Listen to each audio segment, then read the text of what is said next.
Good morning, students. Today we will discuss about next chapter. ठीक है, आज हम क्या करेंगे? नेक्स्ट चैप्टर स्टडी करेंगे. Chapter number 7 and the name of the chapter is alternating current. Alternating current के बारे में हम स्टडी करेंगे. जैसे कि alternating current जो हमारे आजकल की डेली लाइफ के साथ बड़ा ज़्यादा इंटरेक्शंस होती है इसकी, हमारे जितने भी इलेक्ट्रिकल अप्लायंस हैं that will depends upon alternating current के ऊपर डिपेंड करता है. ठीक है, इसके ऊपर डिपेंड करेगा अल्टरनेटिंग करंट के ऊपर. तो हम पहले इसमें पता करते हैं कि अल्टरनेटिंग करंट एक्चुअल में होता क्या है. ठीक है, तो यहाँ पे हमारे पास डेफिनेट स्टेटमेंट है इसकी अल्टरनेटिंग करंट की. And electric current having, definition को ध्यान से देखिए क्या बोला गया है. And electric current having constant amplitude. इसका इलेक्ट्रिक करंट जिसका एम्पलीट्यूड क्या होगा? कांस्टेंट होगा. Magnitude of which changes with the time. Amplitude तो कांस्टेंट है, साथ में मैग्नीट्यूड जो है उसका, ठीक है, एम्पलीट्यूड है तो magnitude will be the different thing in both cases. ठीक है, magnitude of which changes with the time and polarity reverse periodically. यानी कि टाइम के साथ साथ उसका एम्पलीट्यूड जो है वो क्या होता जाएगा? चेंज होता जाएगा. Ultimately it will changes its polarity. अपनी पोलैरिटी को कर देगी, वो रिवर्स कर देगी. ठीक है, तो इसी कंसेप्ट को हम क्या बोलते हैं? Alternating current. चलो इसको थोड़ा सा और सिंपलीफाई कर लेते हैं. We have the two source of the voltage. ठीक है, हमारे पास दो सोर्स ऑफ वोल्टेज है. तो यहाँ पे मैं 6 वोल्ट का ले लेता हूँ, यहाँ पे मैं 6 वोल्ट का ले लेता हूँ. ठीक है, बट इन दोनों में डिफरेंस है. अगर मान लो मैं यहाँ पे ऐसे लिख रहा हूँ the current is 6 ampere and another equation I am writing it here 6 sin of omega t. तो आप लोग यहां से इजीली डिफरेंशिएट कर सकते हो कि कौन सा करंट डीसी होगा और कौन सा करंट एसी होगा. ठीक है, अल्टरनेटिंग करंट के लिए जो वैल्यू होती है वो साइन ओमेगा टी के साथ उसको रिप्रेजेंट किया जाता है. क्यों? क्योंकि हम लोगों ने पढ़ा कि अल्टरनेटिंग करंट क्या होता है कि एंगुलर फ्रीक्वेंसी के साथ मूव करता है. एंगुलर फ्रीक्वेंसी टू टाइम इसके इक्वल होता है थीटा के इक्वल. पढ़ा होगा ना हम लोगों ने ये एंगुलर फ्रीक्वेंसी का फॉर्मूला थीटा अपॉन टाइम. ठीक है, तो theta becomes to be omega T. ठीक है, तो सिंपल सी नोटेशन है. जब भी आपके पास इस तरह से नोटेशन आती है तो ये किसको रिप्रेजेंट करेगी? एसी को रिप्रेजेंट करेगी, जबकि ये किसको रिप्रेजेंट करेगा? डीसी को रिप्रेजेंट करेगा. ठीक है, अब यहाँ पे देखो एसी और डीसी में क्या डिफरेंस होता है. यहाँ मैंने दो सोर्स ऑफ वोल्टेज बनाए हुए हैं, one 6 volt and other one is the 6 volt. ठीक है, बट एक को मैंने किसके साथ कनेक्ट किया हुआ है? एसी वोल्टेज सोर्स के साथ. और ये जो हम यूज करते हैं usually that is DC volt.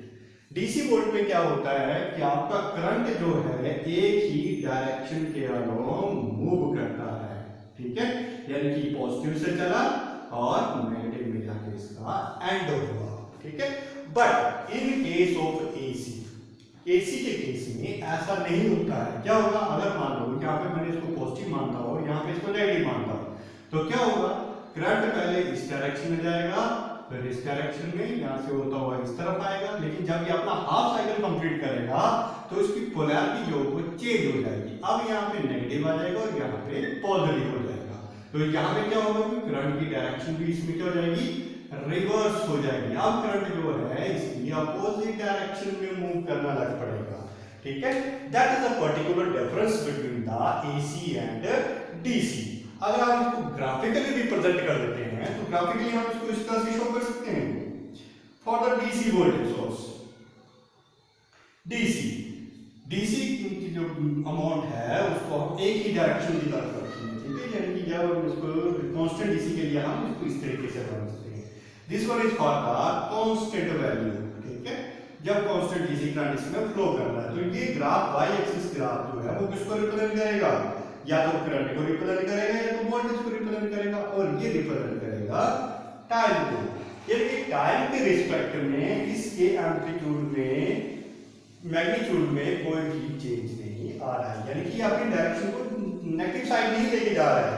ठीक है, तो this one is called as the direct current. इसी करंट को हम क्या बोलते हैं? डायरेक्ट करंट बोला जाता है, क्योंकि ये अपनी पोलैरिटी को रिवर्स नहीं कर रहा है. जबकि अल्टरनेटिंग सोर्स में आपने देखा कि पहले करंट इस डायरेक्शन में जा रहा था, फिर जैसे ही हमने पोलैरिटी को चेंज किया तो करंट की डायरेक्शन रिवर्स हो गई. ठीक है, तो यहाँ पे अल्टरनेटिव सोर्स को हम कुछ इस तरीके से रिप्रेजेंट करते हैं. इसकी वेव की इक्वेशन हमने ऑलरेडी बना के रखी है पीछे वाले टॉपिक जहां पे हमने एसी जनरेटर के बारे में स्टडी किया, ठीक है। एसी जनरेटर में हमने देखा था कि जो इक्वेशन बनती है, तो इक्वेशन बाद में बताते हैं, तो यहाँ पे हमारे पास जो वेरिएबल इक्वेशन बनी थी इस तरह से रिप्रेजेंट किया था, ठीक है। तो यहाँ पे क्या हुआ, यहाँ पे वैल्यू 0 है, फिर with respect to the time ये एक्स एक्सिस जो किसको रिप्रेजेंट करेगी, टाइम को, और वाई एक्सिस किसको रिप्रेजेंट करेगी, करंट या फिर वोल्टेज को रिप्रेजेंट करेगी, दोनों में से किसी एक को रिप्रेजेंट करेगी, ठीक है। तो यहाँ पे क्या होगा देखो, अगर मैं इसको थोड़ा सा और एक्सटेंड कर देता हूँ इस तरीके से, तो यहाँ पे हमें ऑब्जर्वेशन करने को मिल रही है डीसी करंट में क्या हो रहा है, करंट जो एक ही डायरेक्शन की तरफ है, यानी कि पॉजिटिव वाई की तरफ ही चल रहा है, ठीक है। तो इसको हम क्या बोलते हैं, डायरेक्ट करंट बोला जाता है, इसको क्या बोला जाएगा, इसको डायरेक्ट करंट बोला जाता है, क्योंकि इसने अपनी डायरेक्शन को चेंज नहीं किया। जबकि एसी के केस में क्या हुआ, this is the representation of AC. AC के केस में क्या हुआ, यहां से जैसे ही करंट गया अपनी से मैक्सिमम एम्पलीट्यूड को एक्वायर किया, आफ्टर दैट इसका मैग्नीट्यूड फिर से धीरे धीरे कम होने लगा और यहाँ पे क्या हो गया, जीरो हो गया with respect to the time. कौन से टाइम के ऊपर, t½ के ऊपर इसकी वैल्यू क्या होगी, जीरो होगी। और इसके बाद इसने क्या अपनी डायरेक्शन को रिवर्स कर दिया। अब रिवर्स होगी डायरेक्शन किसकी तरफ गया, डाउनवर्ड डायरेक्शन, यानी कि नेगेटिव वाई की तरफ इसने अपनी पोलैरिटी को चेंज कर दिया, ठीक है। तो इस तरह के करंट को हम बोलते हैं अल्टरनेटिंग करंट। क्या बोला जाता है इसको, अल्टरनेटिंग करंट। और ये जो होता है डायरेक्ट करंट, मैक्सिमम हम जो यूज करते हैं अपने इलेक्ट्रिकल अप्लायंस के लिए अल्टरनेटिव सोर्स ही यूज करते हैं। हमारे जो इलेक्ट्रॉनिक गैजेट जितने भी हैं, टीवी वगैरह, रेडियो वगैरह जो भी है, उनको हम क्या करते हैं, किसी एक कंपोनेंट के थ्रू, उसको हम बाद में पढ़ेंगे, कंपोनेंट की हेल्प से करते हैं, उसको कन्वर्ट कर देते हैं, इसमें डीसी में कन्वर्ट करते हैं अकॉर्डिंग टू आवर कन्वेंस के अकॉर्डिंग, ठीक है। So this one is the called as the AC current. Clear होगी बात की। एसी करंट क्या होता है, व्हिच चेंजेस इट्स पोलैरिटी, अपनी पोलैरिटी को क्या लगातार चेंज करता है। ये अगर इसको पॉजिटिव हाफ साइकिल मानते हैं तो ये कौन सा होगा, नेगेटिव हाफ साइकिल, ये पॉजिटिव हाफ साइकिल, फिर नेगेटिव हाफ साइकिल आएगा, ठीक है। तो यहाँ पे देखो क्या बोला हुआ है, an electric current having a constant amplitude. अगर इसकी मैं एम्पलीट्यूड कैलकुलेट करता हूँ यहाँ पे, तो इसका भी एम्पलीट्यूड थोड़ा इसके बराबर ही आएगा, ठीक है। तो इन दोनों का एम्पलीट्यूड जो सेम वैल्यू आ रही है, तो मैग्नीट्यूड जो उसका धीरे धीरे चेंज हो रहा है। क्यों, क्योंकि यहाँ पे मैग्नीट्यूड कितना है करंट का, 0 है, लेकिन यहाँ पे किसी भी इंस्टेंट टाइम के ऊपर यहाँ पे वैल्यू और ज्यादा आ जाएगी, यहाँ पे आएगी। अगर इस इंस्टेंट के ऊपर देखते हैं तो वैल्यू और ज्यादा होगी। यहाँ पे अगर हम चेक करेंगे तो that is the maximum value. यहाँ पे क्या है, इसकी मैक्सिमम वैल्यू। फिर से इसका एम्पलीट्यूड क्या होता जा रहा है, धीरे धीरे इसका एम्पलीट्यूड क्या हो गया, कम हो गया। Ultimately it approaches to the 0। किसको अप्रोच किया इसने, 0। फिर इसने अपनी पोलैरिटी चेंज कर दी। पोलैरिटी चेंज करने के बाद फिर से इसने अपना एम्पलीट्यूड को इंक्रीज करना स्टार्ट कर दिया, ठीक है। Ultimately it acquired the maximum value here. यहाँ पे फिर से इसने क्या हुआ, मैक्सिमम वैल्यू एक्वायर की, फिर इसके मैग्नीट्यूड जो होगा चेंज होना स्टार्ट हो गया। जबकि डीसी केस में ऐसा नहीं होता है, ठीक है। डीसी जो है एक ही डायरेक्शन की तरफ मूव कर रहा है, ठीक है। कुछ एक एग्जांपल बताता हूँ एसी के। ऐसा नहीं कि एसी जो सिर्फ इसी फॉर्म में मिलती है, एसी की कुछ और फॉर्म भी है। जैसे मान लो ये मेरे पास एसी है, ठीक है। This one is also a AC. ये इसको भी क्या बोलेंगे हम, एसी बोलेंगे। क्यों बोलेंगे, क्योंकि ये भी क्या कर रही है, with respect to the time अपनी पोलैरिटी को चेंज कर रही है। ये पॉजिटिव हाफ साइकिल, ये नेगेटिव, ये पॉजिटिव, ये नेगेटिव, ये पॉजिटिव, ये नेगेटिव, ठीक है। उसी तरह से एसी एक और तरीके से भी नोट की जा सकती है। जैसे मान लो मेरे पास इस तरह से कुछ पैटर्न बनता है, ठीक है। इसको आप मून पढ़ोगे सेमीकंडक्टर्स के केसेस में, तो this one is also a form of the AC. ये भी किसकी फॉर्म आ रही है हमारे पास, एसी की ही फॉर्म आ रही है, क्योंकि इसमें एक पॉजिटिव हाफ साइकिल है, नेगेटिव, पॉजिटिव, नेगेटिव, ठीक है। तो this one is also representing the form of the AC.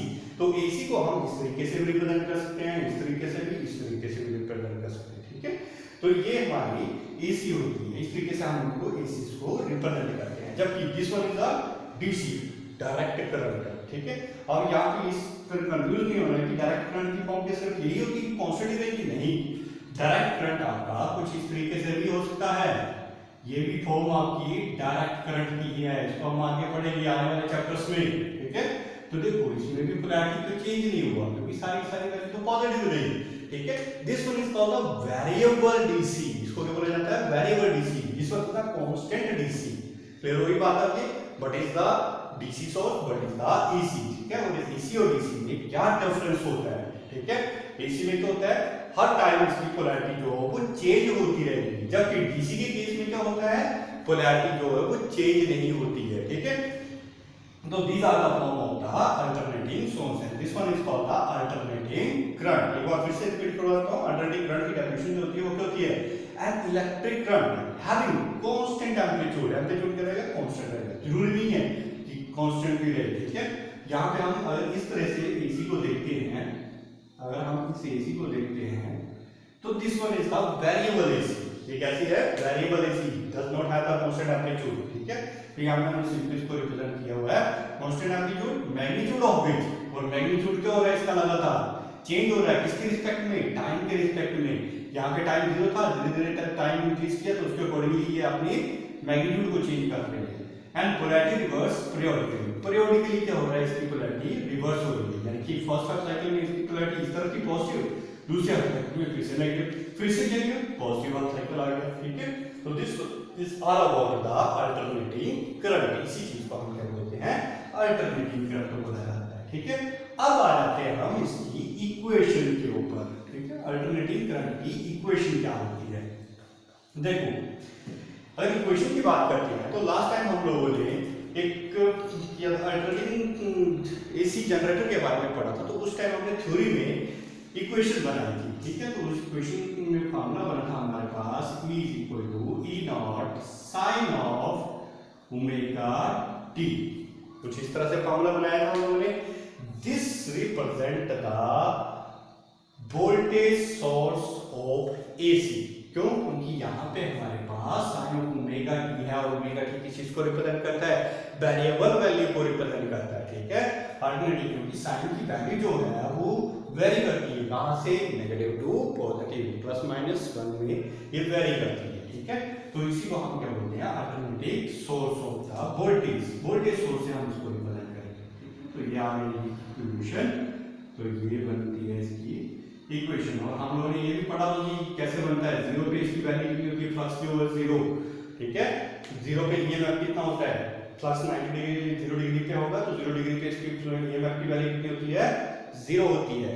EMF की वैल्यू 0 होती है, फ्लक्स की वैल्यू नहीं होती है, क्योंकि जब हम उसको रोटेट कर रहे होते हैं कॉइल को, इस तरह से किया हुआ था हम लोगों ने, कॉइल को रोटेट करवाया था, किसके इन्फ्लुएंस में, मैग्नेटिक फील्ड के इन्फ्लुएंस में रोटेट करवाया था, ठीक है। जैसे मैग्नेटिक फील्ड यहाँ से पास करते हैं तो उसकी डिफरेंट एंगल पर हमने इसकी ऑब्जर्वेशंस की थी कि ईएमएफ कब मैक्सिमम होगा, कब मिनिमम होगा, ठीक है।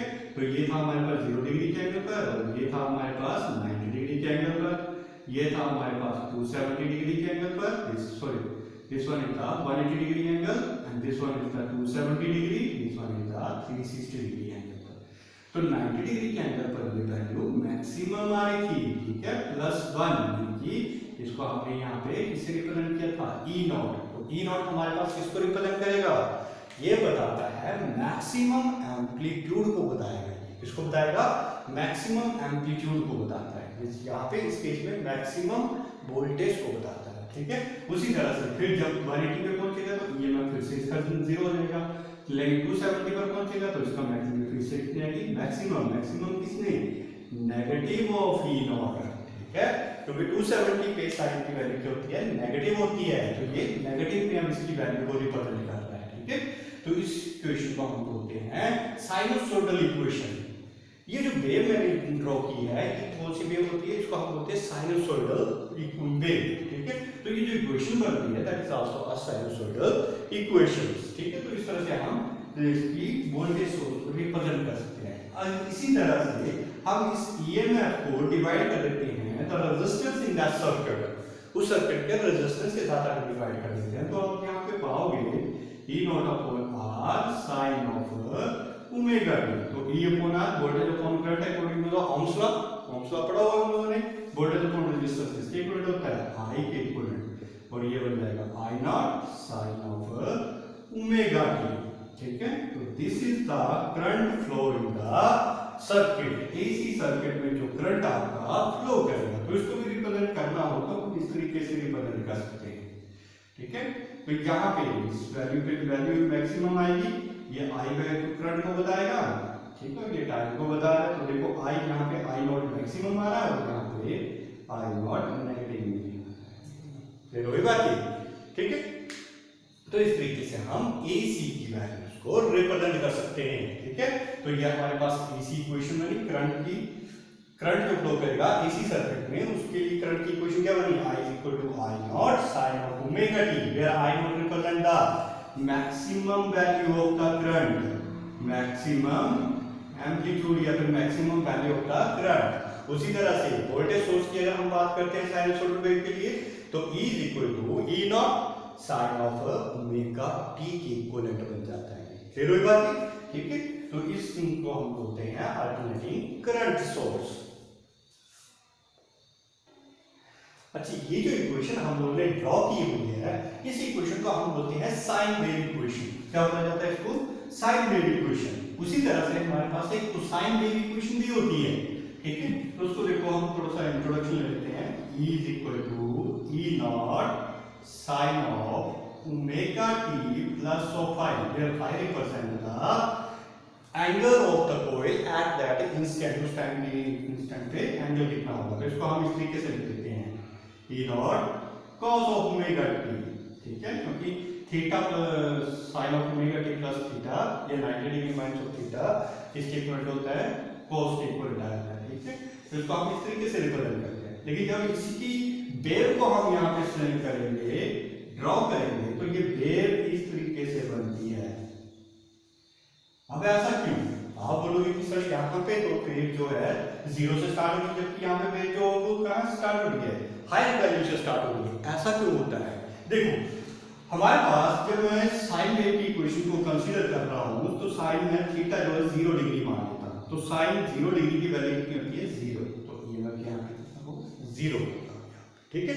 लेकिन जब मैं cos वेव को कंसीडर करता हूँ, तो cos 0 की वैल्यू कितनी होती है, मैक्सिमम I1 आ रही है, तो यानी कि ये मैक्सिमम वैल्यू से स्टार्ट होता है, ठीक है। तो इसको हम बोलते हैं कोसाइन वेव। क्या बोला जाता है इसको, कोसाइन वेव। जबकि ये जो वेव होती है इसको हम बोलते हैं साइन वेव, ठीक है। So this one is all about the alternating current. इसके अबाउट है ये अल्टरनेटिंग करंट के बारे में। इसकी डेफिनेशन बन गई, इनकी इक्वेशंस कैसे बनाई गई हैं, ईएमएफ क्या होता है, कैसे हम इनको ड्रॉ करते हैं, डीसी करंट क्या होता है, डीसी की वैल्यू ग्राफ कैसे बनता है, ठीक है। तो this is all about the alternating current.